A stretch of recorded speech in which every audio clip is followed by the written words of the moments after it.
تو وہ اگر صحافی بنا تو عطائی ہے نا، جیسے کاروباری لوگ ہیں، بزنس مین ہے، یہاں بہت سارے بزنس مینوں نے صحافت کا کارڈ لیا ہوا ہے، لکھنا پڑھنے سے ان کا غرض ہی کوئی نہیں ہے، علم و ادب سے ان کا کوئی واسطہ ہی نہیں ہے، صحافت سے ان کا کوئی واسطہ ہی نہیں ہے، آگے انہوں نے اپنے تنخواہ دار لوگ رکھے ہوئے ہیں، تو تنخواہ دار لوگ جو ہیں وہ ان کی خبریں بناتے ہیں، تو پھر وہ عطائی نہ ہوئے تو کون ہوئے؟ صحافیوں میں بھی میں نے آپ کو عطائی کہہ دیے، اگر آپ کہیں گے تو ڈاکٹرز کے عطائی، وکلا کے عطائی، میں ان کے نام بتا دوں گا جو بہت بہت بڑے عطائی ہیں، ان میں جو منشی ٹائپ ہیں یا ڈاکٹر نہیں ہے تو وہ ڈاکٹر بنے ہوئے ہیں، صحافی نہیں ہے۔ اچھا ناز صاحب، ہم اصل بات کی طرف آتے ہیں، کیا یہ جو ڈاکٹروں نے ڈگریاں دی ہوتی ہیں، کیا ان کی پی ایم ڈی سی جو ہے وہ کینسل ہونی چاہیے یا نہیں ہونی چاہیے؟ جاوید صاحب، اس کی پی ایم ڈی سی پر جو کینسلیشن کی آپ بات کرتے ہیں نا، جی، تو وہاں تو ایک انکوائری ہے، جب تک آپ اس کو ثابت نہیں کر سکیں گے تو وہ نہیں ہو سکتا۔ ہاں، اس کا جرم ثابت ہوگا تو اس کی ڈگری تو میں سمجھتا ہوں لائف ٹائم پابندی لگ دینی چاہیے۔ اگر کوئی ڈاکٹر کوئی بھی اخلاق سے گری ہوئی حرکت بھی کرے، اخلاق سے، میں تو یہ کہتا ہوں نا، پروفیشن تو ایک طرف رہ گیا، اخلاق سے گری ہوئی حرکت بھی، کیونکہ ڈاکٹری ایک اتنا معزز پیشہ ہے، اتنا آنریبل پیشہ ہے کہ یہاں ہماری خواتین بھی، بیٹیاں بھی، مائیں بھی، بہنیں بھی، ڈاکٹروں سے کوئی پردہ نہیں ہوتا، وہ وہاں جاتی ہیں، تو اس لیے ان کا کردار بھی جو ہے وہ کردار سے نیچے بھی آئے تو ہم کیونکہ اسلامی معاشرے کے دعوے دار ہیں تو اسے ڈاکٹر نہیں رہنا چاہیے۔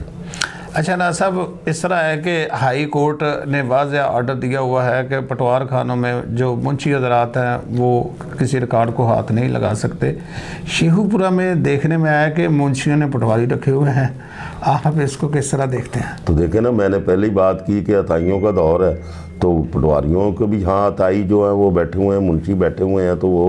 وہ تو میرے علم میں تو یہ بھی ہے کہ انہوں نے پٹواریوں کے ساتھ اپنا ریٹ مکایا ہوا کہ مہینے کے اتنے پیسے دیں گے، تو پٹواری کہتا نہیں میری آمدن تو اتنی ہے، وہ کہتے اچھا چلو اس کو تھوڑا سا اضافہ کر لو تو ہمیں دے دو۔ وہاں یہ قبضے ہیں منشیوں کے، ہائی کورٹ کے کیا آرڈر ہیں، کسی کے بھی آرڈر ہوں انہیں کیا پرواہ ہے، وہ یہاں چور بازاری لگی ہوئی ہے، انتظامیہ کو نظر نہیں آ رہا، کیا ڈپٹی کمشنر کو نظر نہیں آتا، اے سی کو نظر نہیں آتا، تحصیلدار اور رجسٹرار کو بھی نظر آ رہا ہے، تو یہ پورا ایک مافیا۔ میں نے آپ کو بار بار کہا ہے کہ پاکستان میں کرپشن جو ہے یہ ایک مافیا کے ہاتھوں، اور یہاں پر جب عزت اور قدر اور احترام جاوید صاحب علم کا، ہنر کا، عزت کا اور شرافت کا نہیں ہے ہوگا جس معاشرے میں کلاشن کوف کا،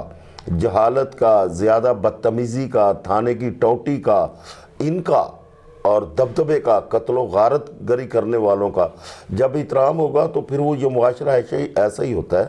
یہ تو پاکستان کہتے ہوئے بھی یہ ہے تو پاکستان، لیکن اگر اسے رشوتستان کہا جائے تو زیادہ بہتر ہے، یہاں تو رشوت ہی رشوت ہے، یہ بازار گرم ہے یہاں، اور پٹواری بھی اس کا شکار ہے اور منشی بھی۔ اچھا ناز صاحب، کیا ڈپٹی کمشنر جو ہے اور رجسٹرار ہے یہ پٹواریوں کی چیکنگ نہیں کرتے کہ یہ جو سرکاری ریکارڈ کو جو پرائیویٹ آدمیوں کے ہاتھوں میں دیا ہوا ہے اس میں کوئی گڑبڑ ہو سکتی ہے، اس میں کسی کے جو ہے وہ ان کے فیصلوں کی وجہ سے غلط جو ہے وہ قتل و غارت ہو سکتی ہے،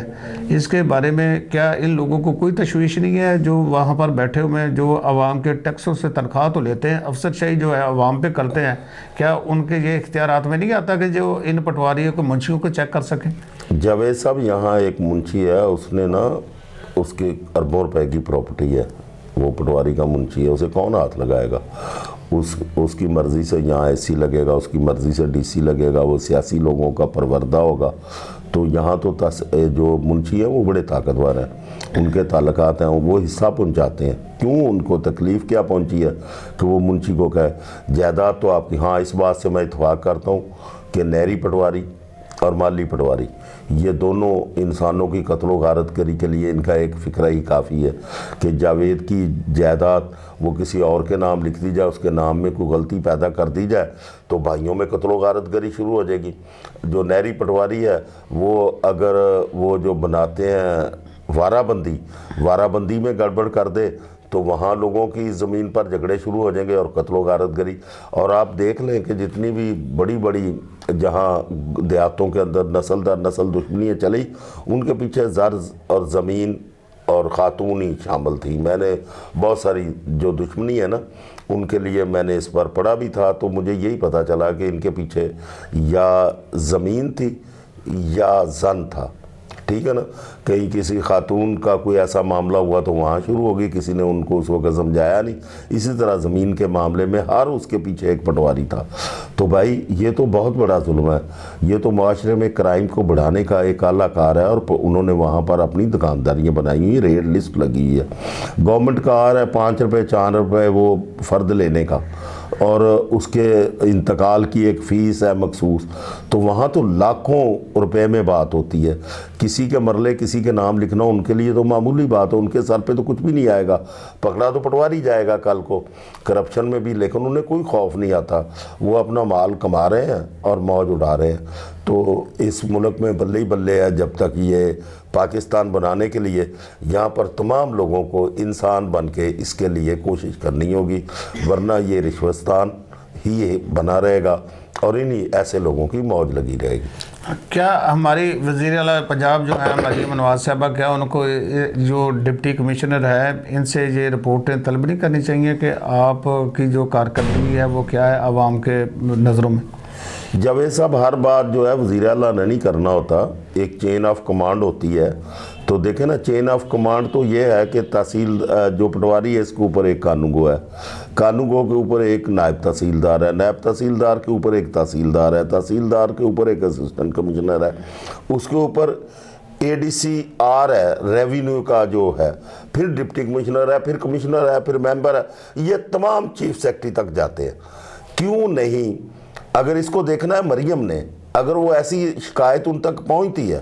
تو وزیر اعلیٰ پنجاب کو یہ چاہیے کہ وہ نیچے سے لے کر ڈپٹی کمشنر تک اور اوپر تک تمام لوگوں کو سیک کر دے, کہ ان کا کام تھا اس پر کنٹرول کرنا. ڈپٹی کمشنر کا کام ہے, کوئی جواز نہیں ہے کہ اسے OST لگایا جائے. ایسے چوروں کو, ایسے کرپٹوں کو جہاں بھی ہیں وہ لوگ, ان کو مستقل سیک کر دیا جائے, انہیں نوکری سے نکال دیا جائے, انہیں سزائیں دی جائیں,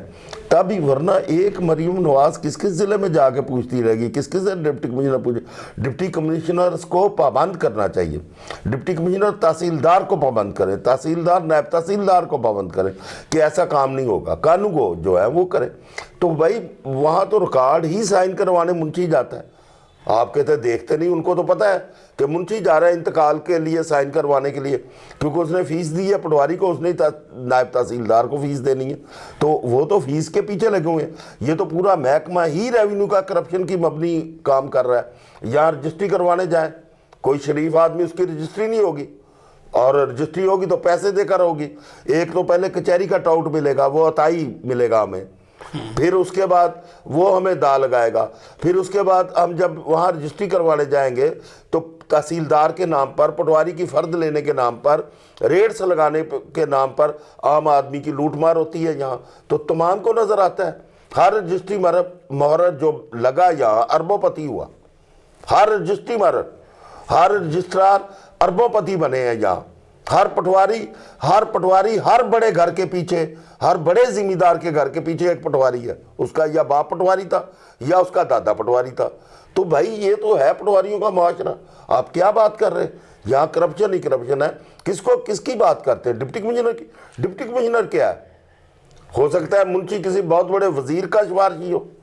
اور اس کو وہ منسٹر کو سپورٹ کرتا ہو. یا جتنے لوگ آتے ہیں ان کے کھانے, ان کا پینا, ان کا ٹہرنا, یہ پٹواری پیسے دیتے ہیں اس کے لیے. میں آج کھل کے بات کرتا ہوں. اچھا, ہاں, کوئی منسٹر آتا تھا, یہ لوگ پیسے اکٹھے کر کے دیتے ہیں. کوئی جلسہ ہونا ہوتا ہے تو ان کے ذمہ لوگ لگتے ہیں, گاڑیاں لگتی ہیں. تو پھر یہ کیسے کرپشن نہیں ہوگی؟ کرپشن ختم کرنے کے لیے ایک قانون وضع کیا جائے گا اور معاشرہ کرپشن سے نفرت کرنی شروع کرے, یہ پھر کرپشن ختم ہوگی. یہ تو محکمہ ہی, پٹوار خانے کا جو محکمہ ہے, یہ اس کو تو ختم کرنا چاہیے. آن لائن سسٹم کیا ہوا, تمام کو کرے,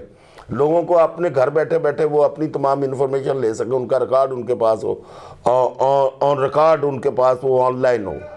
تو یہ ہے. اچھا ناز صاحب, پنجاب حکومت نے کابینہ کی تسویہ کا فیصلہ کرتے ہوئے 12 ارکان کو 40 میں شامل کر لیا ہے, آپ کی اس پر کیا رائے ہے؟ بھائی جان, یہ پولیٹیکل فیصلہ ہے, یہ کوئی صوبے کے لیے نہیں کیا گیا. انہوں نے ڈویژن لیول پر وہ مسلم لیگ نے اپنے آپ کو ری فارم کرنے کے لیے انہوں نے کہا کہ ہر ڈویژن سے ایک MP کو منسٹر لیا جائے تو اگر عوام پہ بوجھ پڑتا ہے تو پڑ جائے، کوئی بات نہیں، کیونکہ اس سے کیا فرق پڑتا ہے، کیونکہ وہ تو کروڑوں روپے اور بہت ساری مدوں میں ضائع ہو جاتے ہیں۔ اگر کوئی 10-20 آدمیوں کی ٹھیک ہو گیا۔ اس کے ساتھ ہی ہم اپنے تجزیہ نگار اکرم ناز صاحب کا شکریہ ادا کرتے ہیں ناظرین، جنہوں نے ہمیں اپنا قیمتی وقت دیا۔ ٹی وی چینل کو لائک کریں، فالو کریں، اس کے ساتھ ہمیں اجازت دیں، کمنٹس میں اپنی رائے ضرور دیجیے گا۔ Thank you. میں